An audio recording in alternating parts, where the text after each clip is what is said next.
Good morning and welcome to Farm Factor. I'm your host, Jamie Bloom. On today's show, Kyle Bauer visits with Gordon Stoner with the National Association of Wheat Growers.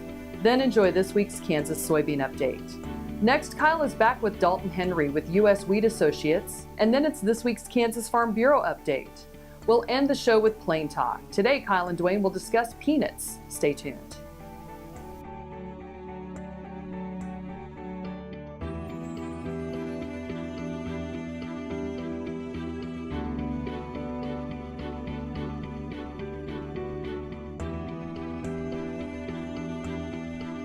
Closed captioning brought to you by Ag Promo Source. Together we grow. Learn more at agpromosource.com. This segment brought to you by Kansas Grain Sorghum. Growers working together. Find out more at kansasgrainsorghum.org. Welcome to Farm Factor. Up first on today's show, Kyle Bauer and Gordon Stoner go over the initiatives currently being discussed by the National Association of Wheat Growers. Hi, this is Kyle Bauer. I have the opportunity to visit with Gordon Stoner. He's with the U.S. Wheat Growers, National Association of Wheat Growers. Certainly when we come to wheat is a national crop, and it varies a great deal whether you're talking about Washington State or Oklahoma or Kansas as to what that means in that area, but yet there are a lot of things in common with all those growers. You as an association, what sort of initiatives are you looking at here in the near future? Well, we're certainly ramping up to the Farm Bill as we speak, looking at what's working, what isn't working.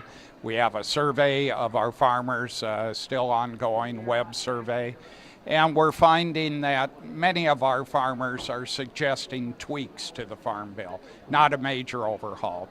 There are problems right now with Ark County PLC, where yields from adjacent counties vastly different. We are working with USDA suggesting that crop insurance data is the best data. Many of our counties that are based on NAS data, the ARC and PLC payment, they're inconsistent, or there are counties with no data at all. So we're very much working to improve that program, make sure it works for all our farmers. Well, and that has been a big issue, and because a lot of farmers say, I don't need to fill out those surveys to a National Association or National Agency for Statistics. Is that what NAS stands for? Right. And yet it does make a lot of difference, and yet it's required that they report their yields for crop insurance, but they aren't using that data. Absolutely. NAS data is voluntary. I've gotten calls when I'm traveling down the freeway 70 miles an hour, and I give them the best numbers I can, but it's off the top of my head. Crop insurance data is subject to audit. It's every scale ticket. I tally it up, turn it in. We believe it's the most accurate data available. And it would be almost no extra work because they're collecting that data already. It's already in the database, absolutely.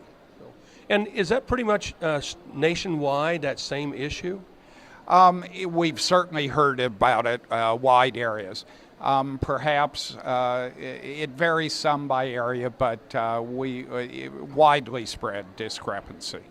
You mentioned about just tweaking things. So for the most part, you're happy with the way the Farm Bill is, just discrete changes? Certainly looking at reference price. And we're surveying our farmers as we speak, and new issues may arise. But what I'm hearing from other commodity groups is incremental change, not revolution. We're visiting with Gordon Stoner. He is with the National Association of Wheat Growers. This is Kyle Bauer reporting. Stay tuned after these messages for this week's Kansas Soybean update. Watch Ag AM in Kansas online at agaminkansas.com. Buying a car shouldn't be this hard. And at Brown Chevrolet Buick in Wamego, it isn't. It's actually awesome. Whether you want a new or used car or truck, Toby's team can make the deal. Even if you want to custom order a new car or truck, Toby's team can make the deal. See Toby's team at Brown Chevrolet Buick in Wamego. We're awesome. Ag Promo Source is a unique group of marketing specialists with one mission: help your ag business grow. Each affiliate has their own area of expertise, and they work together to bring you advice, products, and services. To get started, visit agpromosource.com. Ag Promo Source. Together we grow. KFRM is one of the largest farm radio stations in the nation, dedicated to informing and entertaining rural listeners from northern Oklahoma to southwestern Nebraska.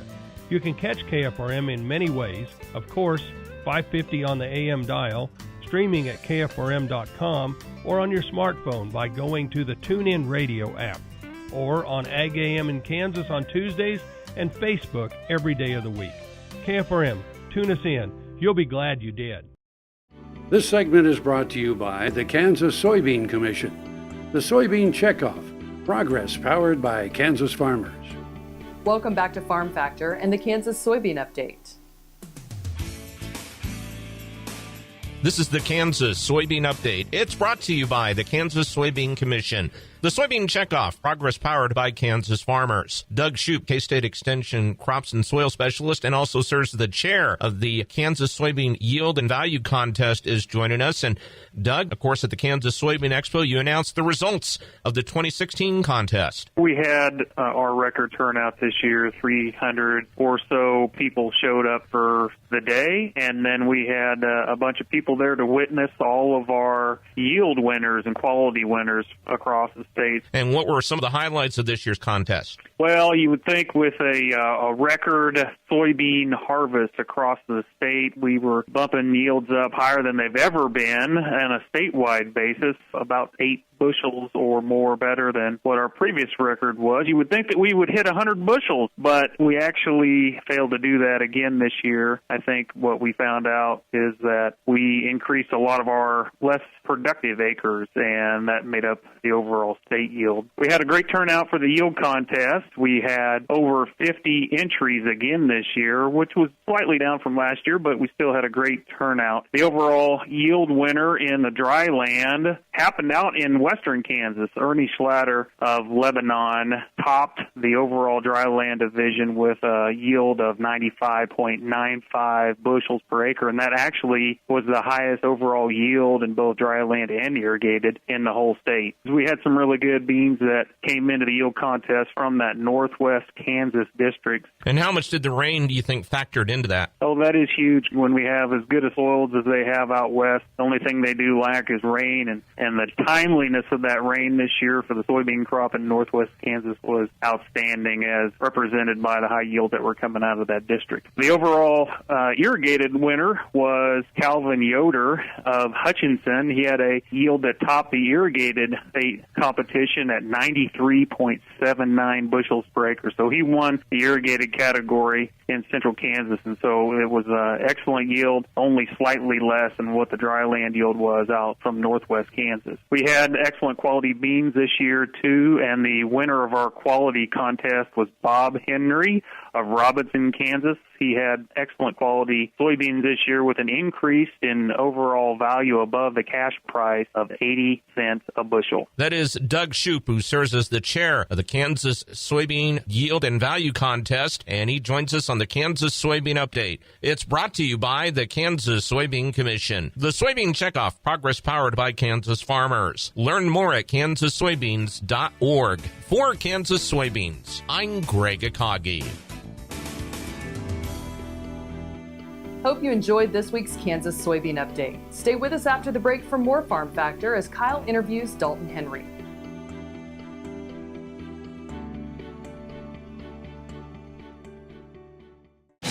This Medford, New Jersey school bus runs on biodiesel, and so do these.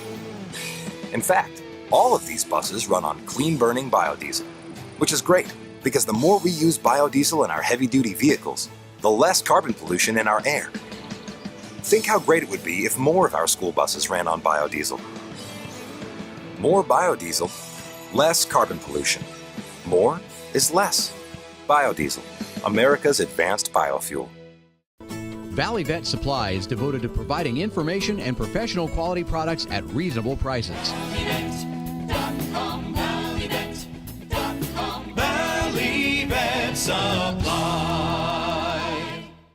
Soil is the life of a farm, and for 25 years, SureCrop Liquid Crop Nutrition has helped growers produce abundant quality crops while preserving and improving the soils they steward. SureCrop offers complete soil and plant analysis with cropping recommendations, delivery direct to your on-farm storage, and quality crop nutrition custom blended for your field. Choose SureCrop for the assurance of excellence for your soil. Call today or visit their website for more information.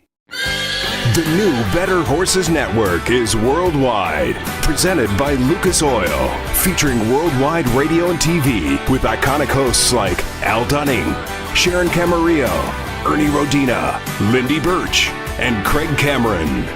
With American Cowboy, Horse and Rider, Brushy Creek, Cavenders, and Ride TV. Worldwide radio and TV. The all-new Better Horses Network. This segment brought to you by SureCrop, liquid crop nutrition delivered right to your farm. We're back. Now Kyle and Dalton Henry discuss why the U.S. Wheat Associates consider wheat to be one of the most export-dependent U.S. grain commodities. Hi, this is Kyle Bauer. I have the opportunity to visit with Dalton Henry. Dalton is a native of Kansas, but working in Greater Washington, D.C. Would that be right, Dalton? Yep, that'd be spot on. And with the U.S. Wheat Associates? Yeah, so U.S. Wheat Associates is the wheat industry's export market development arm. So we staff about 80 staff around the world, 17 offices, 15 of those outside of the U.S. And really our day-to-day job is the promotion of U.S. wheat and wheat exports. And how is that funded? So we're funded really from two very distinct streams. So the first of which is support from state wheat commissions. 18 state wheat commissions contribute about a third of our funding. Those funds are then roughly matched by the USDA in the form of two programs. The first is the Market Access Program, and the second, Foreign Market Development Program. So with coming from government, I imagine that funding is subject to change.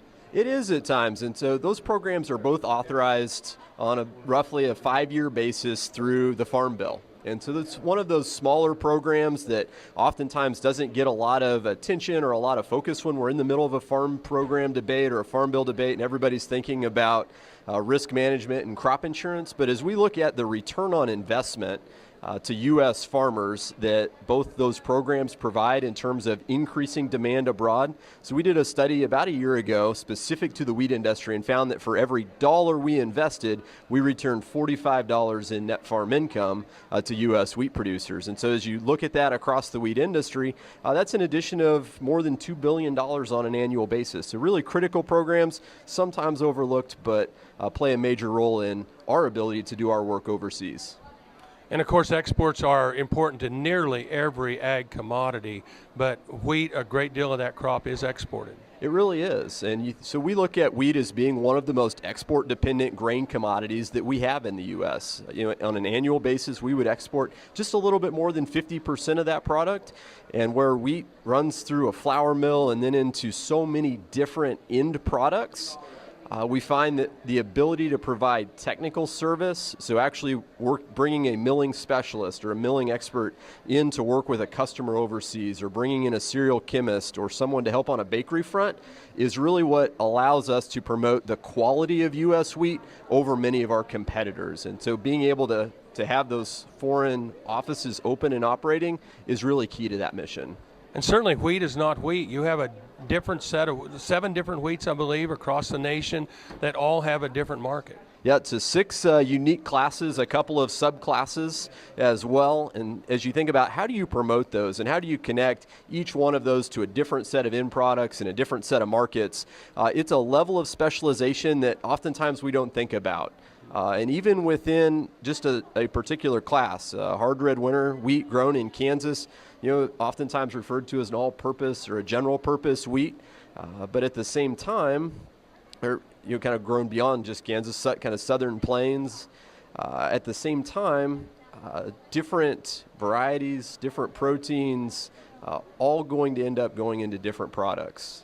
We're visiting with Dalton Henry. He is with U.S. Wheat Associates. This is Kyle Bauer reporting.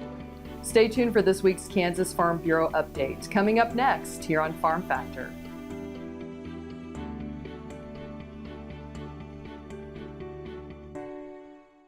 Grain sorghum is one of the most important cereal crops worldwide, and Kansas leads the nation in its production. Over the years, sorghum has been either exported, used in animal feed domestically, or for other industrial uses. Recently, its use in the ethanol market has seen tremendous growth, with 30% of domestic sorghum typically going to ethanol production. Kansas Grain Sorghum is committed to sorghum research, market development, and education. Learn more at ksgrainsorghum.org. The Kansas Wheat Innovation Center in Manhattan is rediscovering ways to get improved varieties and new genetics in the hands of farmers faster. Grower-led and checkoff-funded research initiatives are bringing about positive change. This grassroots leadership provides a strong voice in Topeka and Washington, D.C. Now is the time to partner with Kansas Wheat in moving wheat forward. Kansas Wheat Commission and Kansas Association of Wheat Growers. Farmers investing in their future and yours. Log on to rediscoverwheat.org. Next time you see a beautiful field of corn, reach out and thank the farmers who work tirelessly to raise corn for livestock feed, renewable fuels, and exports to feed a growing world population. The farmers on the Kansas Corn Commission work for Kansas Corn with grower-funded checkoff dollars that support foreign and domestic market development, research, promotion, and education to expand opportunities for Kansas farmers. To learn more, visit kscorn.com. This segment brought to you by Kansas Farm Bureau, the voice of agriculture. To join today or more information, go to kfb.org or find us on Facebook and Twitter. Welcome back to Farm Factor and the Kansas Farm Bureau Update.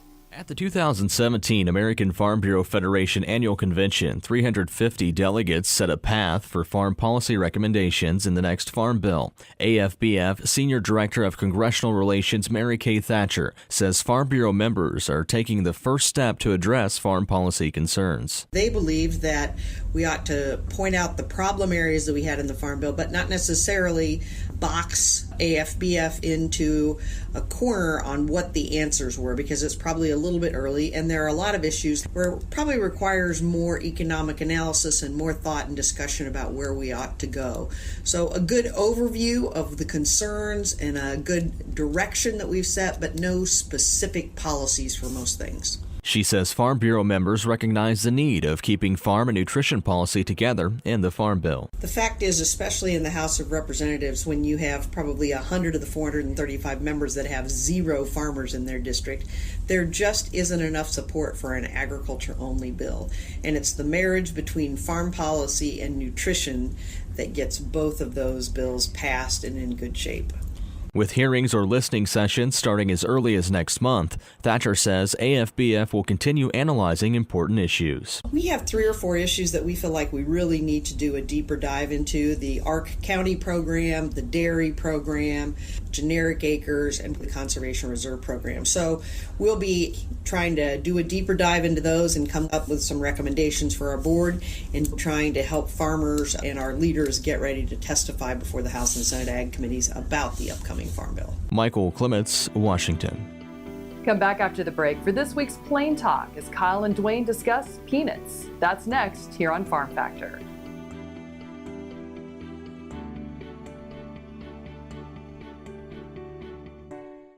Kansas Farm Bureau, the voice of agriculture, represents grassroots agriculture. The state's largest and most powerful farm organization stands up for its members through leadership development, agriculture education, legal defense, environmental advocacy, farm safety, and risk management. Members also enjoy money-saving benefits. To join our organization today or to learn more, go to www.kfb.org or find us on Facebook and Twitter. As fourth-generation farmers themselves, Heinen Brothers Ag Service understands the risk and rewards of farming. So when it comes to quality aerial and ground application, fertilizer, ag chemicals, and anhydrous ammonia, call Heinen Brothers Ag today, 800-760-4964. Clyde Sutton, Nest City, Kansas. Lived on this place all my life. About a year and a half ago, got to where I couldn't saddle a horse. The pain was terrible. Read about stem cell. First it wasn't for me, then they started doing neck and back. Before I went down to Manhattan, pain I was having from my neck down to my hand was curling my hand back. Some people had thought I almost had a stroke, and my shoulder had drawn up. I couldn't lift, I couldn't sleep, I really couldn't do anything, and was scheduled to be operated on, but was scared of the knife, I guess. Went and had it done. As you can see, I saddled a horse. I'm still building fence. Love to shoot a shotgun rifle, and I'm able to participate, not like I used to, but nevertheless I can do the things I used to do. And I want to personally thank the doctors, nurses, staff at Kansas Regenerative Medicine for the opportunity they give me to have my life back again. This segment brought to you by Kansas Corn. Learn more at kscorn.com. Welcome back. Now let's see what Kyle and Duane are up to today on Plain Talk. Hi, this is Kyle Bauer with Plain Talk with Duane Toews. Kyle Bauer. Little smile for you, yeah, buddy. a little smile for everybody. It doesn't happen very often. It's just for you. Yeah. Your fact or fiction question of the day. 3 states in the United States. 3 of the United States. 3. Peanuts, the most valued food crop they grow. Fact or fiction? Georgia peanuts. Okay, that's one. That is one. Okay. That's one of them, yes. There's South Crop. Mississippi. False. No. Louisiana. False. Alabama. True. Okay. Now you're at 2. I'll go with true for 3. Yeah, true for 3. Go ahead and throw South Carolina in there. All right. Yeah, and you got 3. Louisiana and Hawaii are both sugar cane. Louisiana and Hawaii is the highest valued food crop. I went to a plantation in Louisiana once where they were raising sugar cane. It was pretty interesting. Don't remember all the details, but it's not one of those things you plant it in the spring and harvest it in the fall. It's a perennial, isn't it? Yes, but I think you only do it for like 4 years. Oh. And then you tear Rotate it out? I think. Okay. But yeah, you plant it like the first year and maybe don't get anything, and then the next year. And the harvesting looks a lot like a forage harvester, only they don't chop it that fine. Right. But still, it's a mechanized machine that chops it into chunks and elevates it up into a truck that hauls it off. And they squeeze it somewhere else, I assume. I guess they squeeze it. They don't cook it, right? Or they squeeze it and then cook it? I think they squeeze it and then cook it. And then they cook it. Okay. Not that I'm a cooker. You know, one of the most interesting crops I raised in the garden one time, though, was peanuts. I just did it out of a lark. And how'd that turn out? Well, I will tell you, you can buy crop? You can buy peanuts a lot cheaper than you can raise them. Did you turn 10. that into FSA on your peanut crop? I did not have an allotment, so I couldn't sell them. Couldn't sell them, and didn't turn in for any cost share. No, I didn't get any. No, didn't get any government subsidy on your peanut crop. To be honest, I think I raised like 4 plants. And they grow just kind of like sandburrs. You know, they just like kinda, a vine on the ground, but just under the surface that far. At least in the garden, they did. And so you just kind of picked them up, pulled them up easy, and shook them, and the peanuts stuck to the roots. That's something I think I need to do when the grandkids get older. Yeah, it was very, very interesting. Grow some peanuts with the grandkids. Yeah, well, I'm still on a mission to grow a giant watermelon or a pumpkin. Really? Yeah, I've yet to plant one, but that's it's on my list. Okay. I have the seeds. I bought some seeds. Well, you know, where you live now, I'm thinking that could be pretty good down back in the north bottoms. Yeah, I think from so. The house. If you can keep the grass out of them and the coons. Yeah. I think you'd have to and the fence bugs. that off, wouldn't you?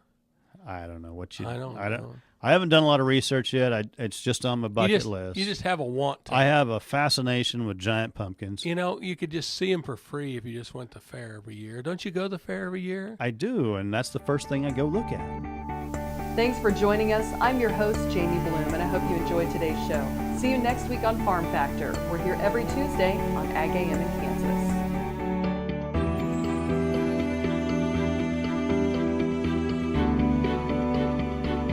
Closed captioning brought to you by Ag Promo Source. Together we grow. Learn more at agpromosource.com.